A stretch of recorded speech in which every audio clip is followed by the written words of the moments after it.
అందరికీ నమస్కారం. ఈరోజు ఇద్దరు బీసీ యాదవ సామాజిక వర్గం సంబంధించినటువంటి సిఐలు, ఒకరు జూబ్లీ సిఐ ముత్తు యాదవ్ను సస్పెండ్ చేయడం, రెండవది భూపాలపల్లి జిల్లా చిట్యాల మండలం సంబంధించినటువంటి సిఐ మల్లేష్ యాదవ్ను ఆ పోస్టింగ్ తప్పించి హైదరాబాద్ రిపీట్ చేయని చెప్పేసి నిన్ననే ఆర్డర్స్ రావడం జరిగింది. అయితే రెండు సమస్యల గురించి మనం డీటెయిల్గా మాట్లాడాలంటే ఫస్ట్ జూబ్లీహిల్స్ గురించి మాట్లాడదాం.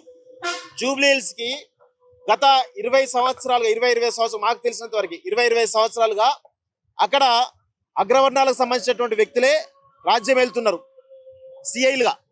మొట్టమొదటిసారి ఒక బీసీ యాదవ్ సంబంధించినటువంటి ముత్తు యాదవ్ రావడం జరిగింది. అది కూడా ఆయన వచ్చి నెల 2 నెలలు కూడా కాలేదు.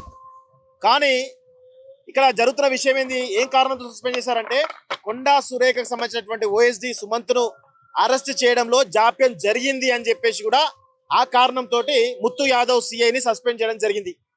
మేము ఒకటే అడుగుతున్నాం, సిఐ దగ్గర సమాచారం ఉంది, సుమంత్ ఎవరైతే మాజీ ఓఎస్డి సుమంత్ ఎక్కడున్నాడు అనే విషయం రేవంత్ రెడ్డి దగ్గర సమాచారం ఉంది. అది కొండా సురేఖకు సంబంధించినటువంటి వాళ్ళ ఇంట్లో ఉన్నాడు అనేటువంటి సమాచారం రేవంత్ రెడ్డి దగ్గర ఉంది కదా.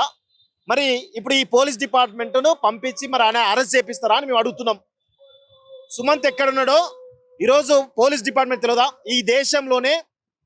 ఈ దేశంలోనే అత్యంత ప్రతిష్టాత్మకమైనటువంటి పోలీస్ వ్యవస్థ, టెక్నాలజీ పరంగా ఉన్న పోలీస్ వ్యవస్థ ఏదైనా ఉంది అంటే అది తెలంగాణకు సంబంధించిన పోలీస్ వ్యవస్థ. మరి ముత్తు యాదవ్ను సస్పెండ్ చేసి దాదాపు 24 గంటలు దాటుతున్నప్పుడు కూడా ఎందుకు సుమంత్ను అరెస్ట్ చేయలేకపోతున్నారు, ఎవరు కాపాడుతున్నారు అని మీరు ఒకసారి మిమ్మల్ని మీరు అవలోకనం చేసుకోవాలి. ఇది కేవలం బీసీ సామాజిక వర్గం సంబంధించినటువంటి ఒక వ్యక్తుల పైన వేటు వేయడానికి కారణంగా చెప్తున్నది చాలా స్పష్టంగా అర్థమైపోయింది. ఇది కేవలం ఒక యాదవ సామాజిక వర్గం బీసీ సామాజిక వర్గం పైన రేవంత్ రెడ్డి సర్కార్ చేస్తున్నటువంటి కుట్రగా మేము చూస్తా ఉన్నాం. రెండో విషయం, చిట్యాలకు సంబంధించిన విషయంలో మల్లేష్ యాదవ్ను తప్పించడం జరిగింది అక్కడ పొజిషన్ నుంచి.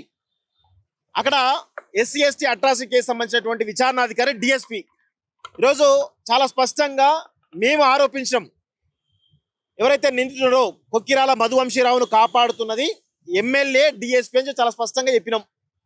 మరి ఎమ్మెల్యే అంటే పక్కన పెట్టాం, కానీ డిఎస్పీ పైన చర్యలు తీసుకోకుండా కేవలం మధువంశీరావు పైన కేసు పెట్టి A1గా చూపించి అదేవిధంగా ఆయన అరెస్ట్ చేసినందుకు ఈరోజు మల్లేష్ యాదవ్ను, ఒక నిందితుని అరెస్ట్ చేసినందుకు మల్లేష్ యాదవ్ను ఆ పోస్టు నుంచి తప్పించినట్టుగా మాకు చాలా స్పష్టంగా అర్థమవుతుంది. ఇది బీసీల పైన జరుగుతున్నటువంటి కుట్రగా మనందరం కూడా గమనించాల్సిన అవసరం అయితే ఉంది. బీసీ సంఘాలు, ప్రజా సంఘాలు దీనిపైన స్పందించాలి. అదేవిధంగా ఇక్కడ ఇంకొక చాలా స్పష్టంగా జూబ్లీ సంబంధించిన వ్యవహారంలో మనం కొన్ని విషయాలు మాట్లాడుకోవాలి. ఇక్కడ ఎఫ్ఐఆర్ ఏది ఓఎస్డి సుమంత్ ఒక వ్యక్తిని కొట్టిండు, ఎవరు గొంగిడి హరికృష్ణ అనే వ్యక్తిని కొట్టిండు అని చెప్పేసి 20వ తారీఖు రోజు, ఇది లాస్ట్ వీక్ 20వ తారీఖు రోజు మేడిపల్లి పిఎస్లో 0 ఎఫ్ఐఆర్ ఫైల్ కావడం జరిగింది. అయితే అక్కడ చాలా స్పష్టంగా గుర్తుపెట్టుకోండి, ఎవరైతే గొంగిడి హరికృష్ణ అనే వ్యక్తి ఎవరైతే కంప్లైంట్ ఇచ్చిండో ఆ కంప్లైంట్ కాపీ నా దగ్గర ఉన్నది. ఒకసారి ఆ కంప్లైంట్ కాపీలో నేను మీకు చాలా క్లియర్గా చెప్తాను. నేను నా మిత్రుడు కిరణ్ కలిసి అని చెప్పేసి 2 సార్లు కిరణ్ పేరు ఆయన ఇచ్చే కంప్లైంట్లో వాడతాడు. ఈ కిరణ్ ఎవరు అన్ని మేము ఆరాధిస్తే రేవంత్ రెడ్డికి సంబంధించినటువంటి మాజీ పిఏ, ప్రస్తుతం రేవంత్ కోర్టులో కీలకంగా సన్నిహితుడిగా ఉండి వ్యవహారాలు చూస్తున్న వ్యక్తి అని చెప్పేసి మేము చాలా స్పష్టంగా చెప్తున్నాం.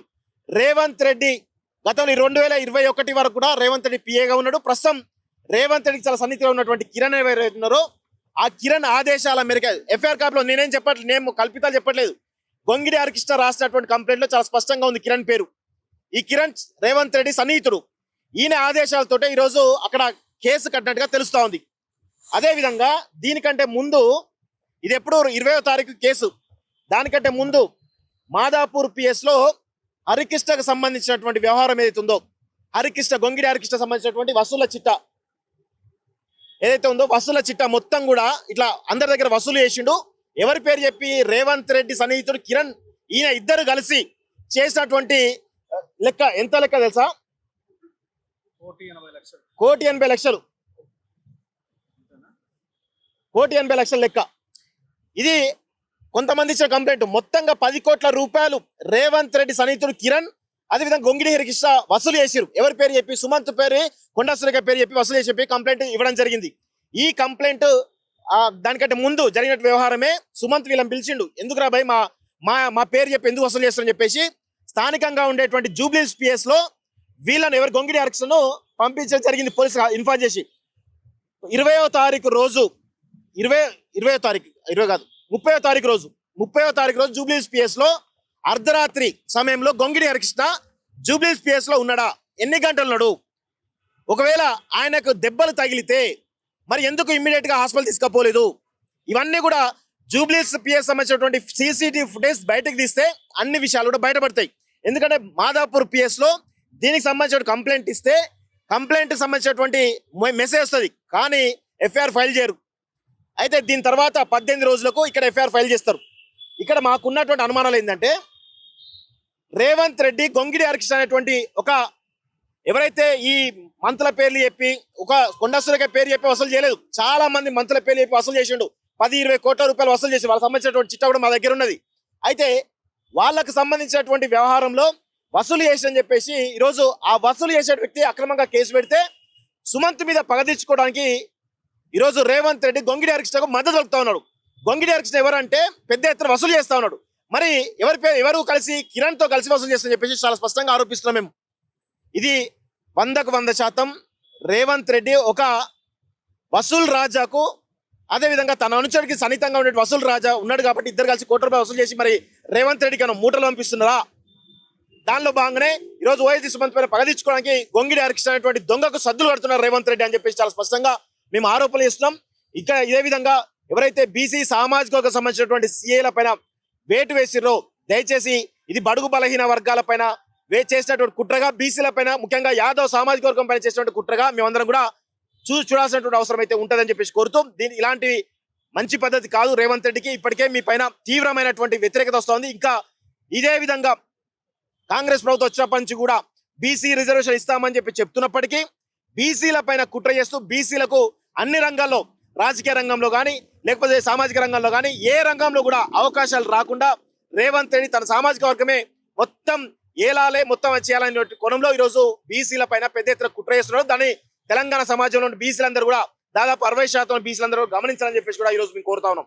Thank you very much.